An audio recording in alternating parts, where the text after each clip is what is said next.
Well, I'm trying to set this camera up. Um, I could have tried to do it a different way, and just place it there and had it turned on. But I'm just not in the mood. I'm just. It's been a crummy day, and the reason it's been a crummy day is we lost another bird here. The story with this bird about 6 years ago, I got this really sweet bird, and you've heard me do a couple of, if anybody's heard it, uh, memories of Soleil. At the same time, I got an Amazon parrot named Belle. Was a male Amazon that people couldn't handle. And actually, the sad story, it's a really sad story. The husband got it for his wife, and the wife died of cancer, and then he had to give it up. And so I got it from these people, and I paid for it, but it was a rescue bird. Paid a few $100. And the thing is that okay? Then this guy that built our situation here with this aviary and stuff, his wife wanted it because the bird didn't seem very happy here, Belle. So I gave it to his wife, and now it's a few years later, and about 5 months ago, I got a call from him asking me if I could take him back because it was getting a little bit nippy, bitey, and I'm just gonna check and make sure this thing is running with the video. Okay? Is it? I'm sorry about all this stuff. It is running. Okay. Well, sorry about that. Because I didn't want to go on and on with this story and then not have it be running. Okay.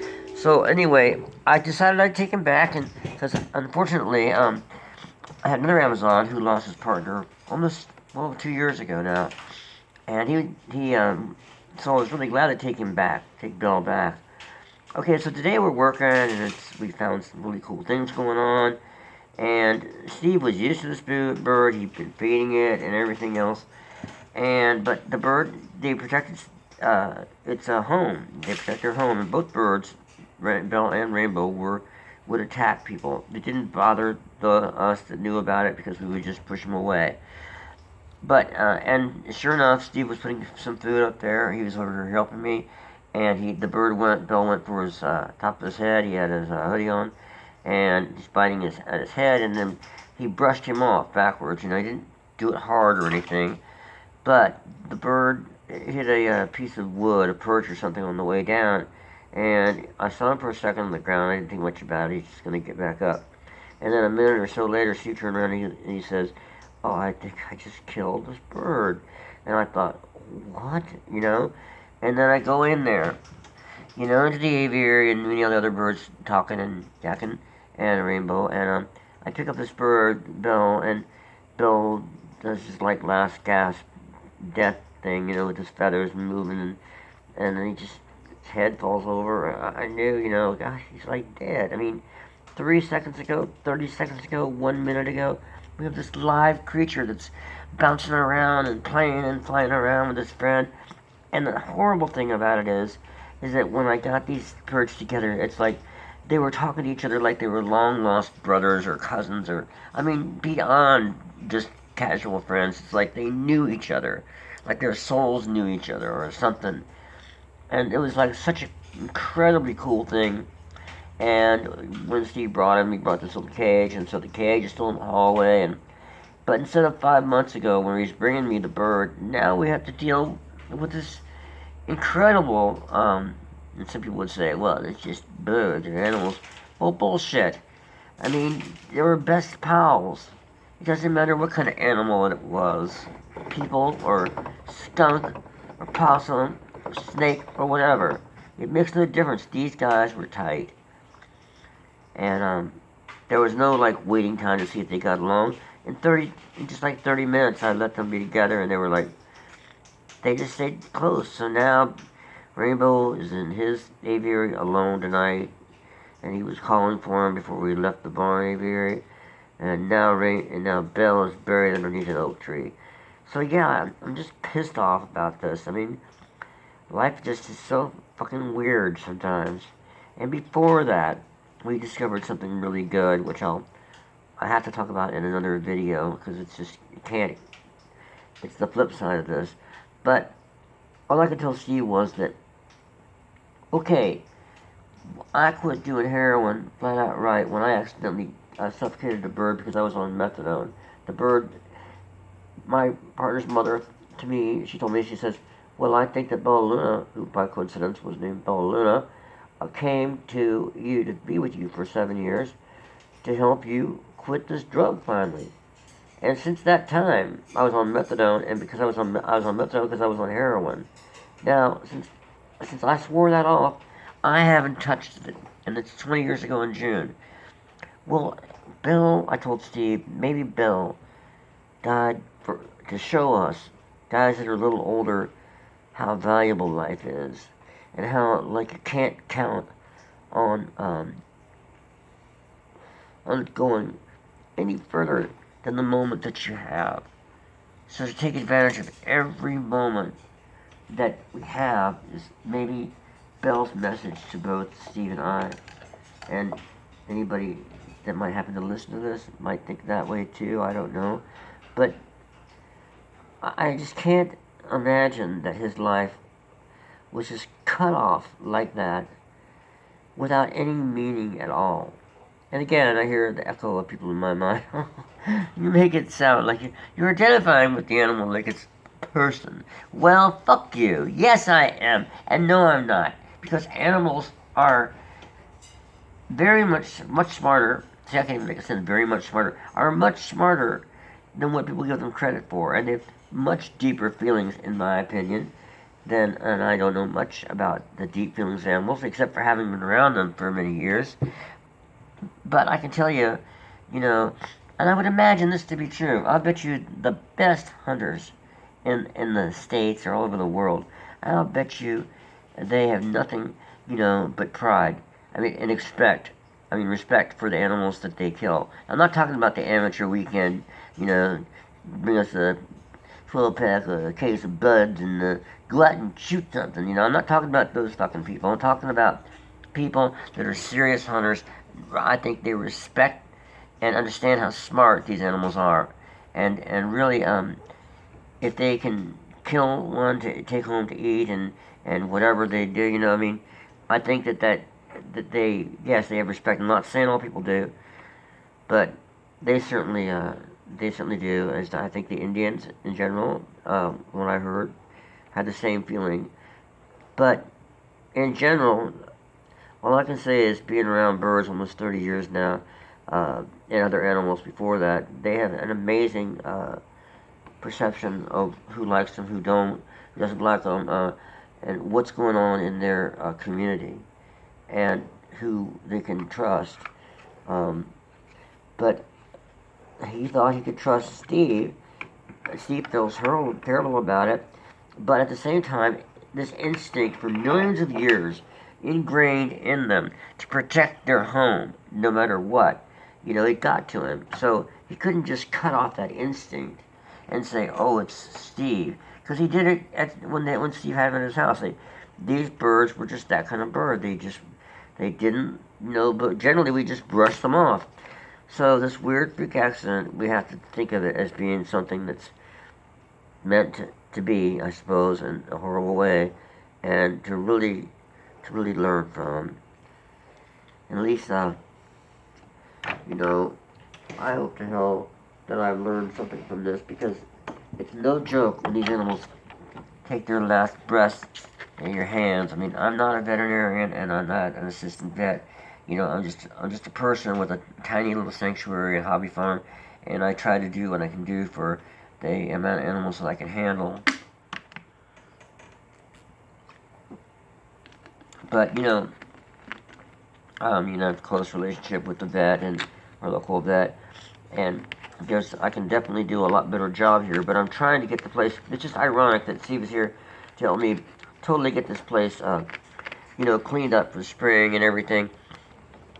And he winds up accidentally participating in killing his animal that I'd given him. But God, life is weird. So here's I don't know what this is, but I've got to do something,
That's for you, Belle.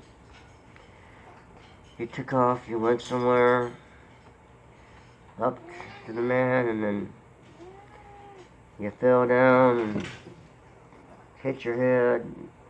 God knows how many times it's happened since then to everybody else and so many other people, the animals. But you had to have in my arms. You passed from here to heaven in my arms, and I just miss you.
Well, god damn this thing. Sorry. I'm fucking it all up, and I'm not in the mood just to leave you with some crummy, stupid 2-bit,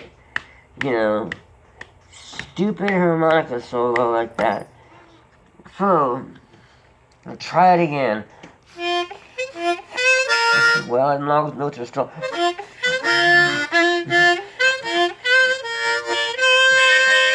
Well, God, this thing. Lord have mercy, it's been one hell of a day.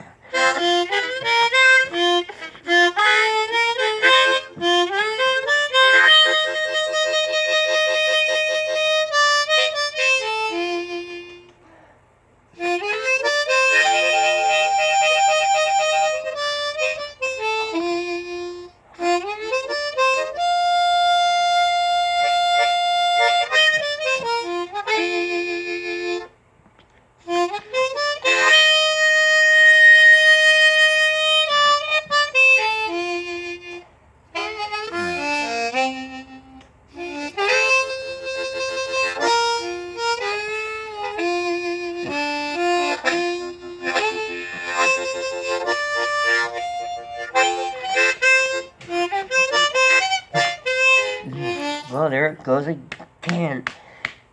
I'm gonna keep trying until I get this right, because I only have this one harmonica with me.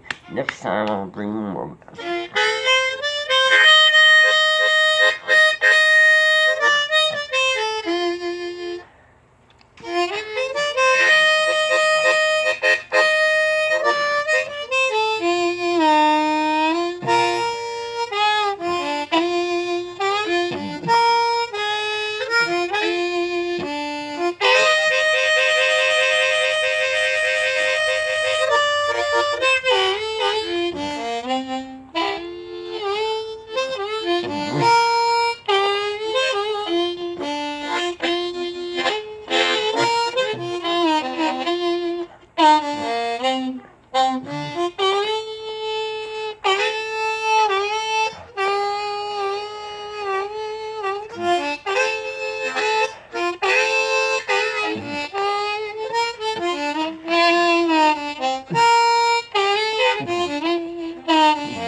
God. Oh, man. If you guys have bared with me this long, I really appreciate it. It's just not, sometimes, sometimes just the cards or something, or the day or whatever, just not with you. I'm gonna try this one more time, just a couple minutes of something decent. Gotta owe it to this bird because, you know, he was just really special. And the thing is about these animals that protect their homes, maybe it's something we should all learn from. How this is what at all costs, their home is what's most important. Hi, cat. My old cat is here, Saturday cat. And we have a lot of rescues because that's just what happens. I mean, this guy was left here 10 years ago, and I had to be careful to not let word out too much that I was doing a rescue thing, because all of a sudden you have tons of people that want to drop their animals off to you, and you know, really they think that they're doing you a favor by giving them your animals, and you want to help everyone, all of them, but you know, you get too overwhelmed, and I'm kind of older, and so it's harder to get around, and then I have to get people to help me, and they don't want to work for free. Some volunteers, but hardly. So you know, at the sanctuary, sometimes they ask for people to contribute money, you know, to a lot of them should and do, towards their upkeep for their animal, as it, you know, going over this lifespan. And then they get offended, well, we're doing you a huge favor, we're giving you our cockatoo, or our macaw, or our, you know, giraffe, or a lion, or whatever they might have, and, you know, it's as if you're supposed to be grateful. Thank you, thank you. Well, the reality is that animal, if it's a meat-eating lion, it's going to take a lot of food to feed it through its lifetime. Expensive meat. If it's a parrot, it'll still take, if it lives an average of, say, 45 to 65 years, it's going to cost quite a bit of money, even in just general upkeep. Even if it's nothing more than just food and water and a few vet visits. It's still time. And these people that give up their animals so quickly without offering to, you know, contribute, you know, might take that same amount of money and buy like a, you know, a party barge or something, you know, or a case of gin, you know, for their friends for the 4th of July party or something. The point is they don't think, well, hey, got rid of the bird, let's go to a case of gin, you know, no more pet expense. But, I don't know, man, people. Well, I'm going to try this one more time.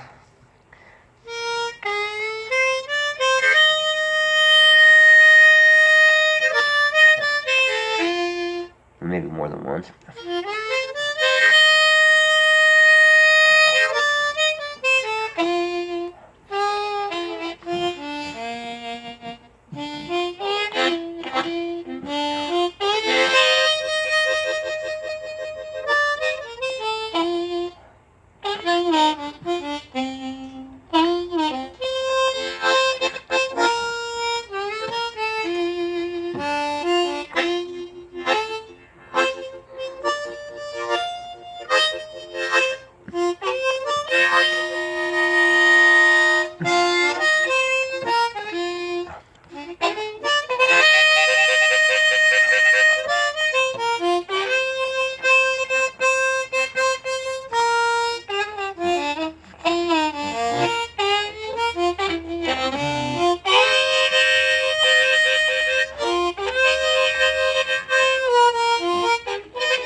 God.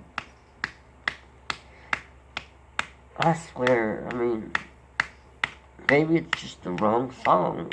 I'm trying to do sort of this, little Walter S type thing, quarter to 12. Is that what it's called? I think something like that. But he does it so fantastically.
Well, that was closer. Anyway, thanks for listening to this tirade. And I had to get it out of my system. And, maybe I should just do one more quick thing in the piano, like.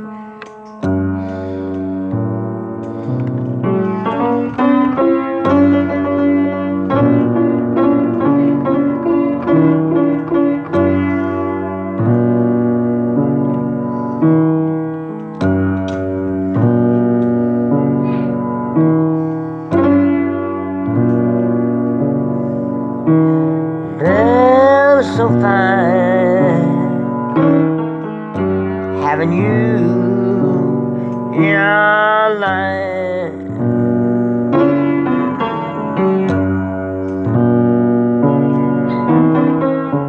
You made rainbow smile, and you made us as well.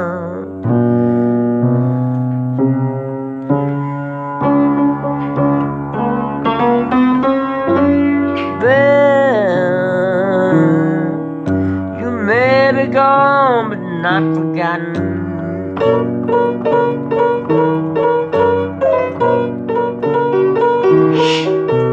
Belle, you may be gone, but certainly not forgotten.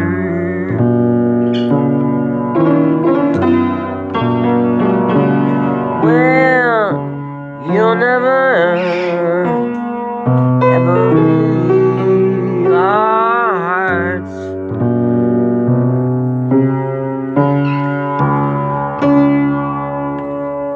Rainbow might be sad, he certainly is, but I try to go out there and see him, try to make him feel a bit glad.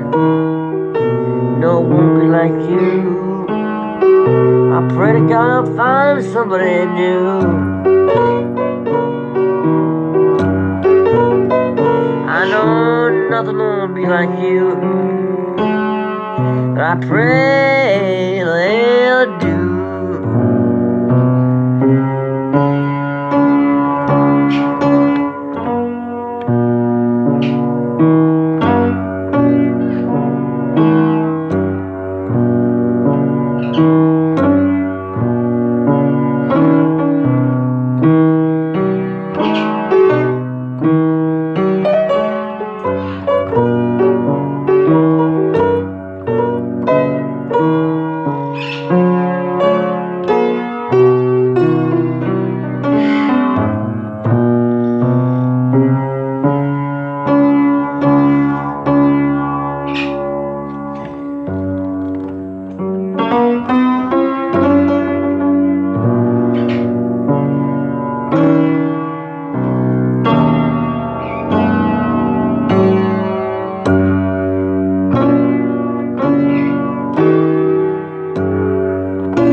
good night, good morning, good afternoon, wherever y'all are. And if there's any local animal sanctuaries, resources, things like that for these guys that need homes, and every cent that these guys can get helps them out. And remember how much they're doing for all of us, those people that take care of these animals. I'm not talking about me. I mean, they're a joy to me, and sure, if I ever set anything up in this thing, I'll take anybody's contribution. Sure, if they want to give it to me. But I'm not talking about me. I'm talking about the millions of people all over the world that really care for these creatures that are out there and need places. And take the chance, the emotional chance on, because every time you get one of these guys, if it's at that sanctuary, chances are it could easily die there for some crazy reason. And they're the ones, those people that are working, they're the ones that feel that emotional thing. You've gotten rid of your animal, you don't have it anymore. It's not your responsibility. So you're giving all that emotional output from your animal and input to somebody else to take care of. And when they're responsible and some freak thing happens and it dies, it's on them. So every little cent that they don't have to worry about hustling and people give them helps out. So, or time if you can volunteer. Okay, have a nice night, morning, evening, wherever you guys are. Bye bye. Now the trick thing is to turning it off. Because normally it's on selfie. I have the flash on now. Let's see, how do I turn this baby off? Okay.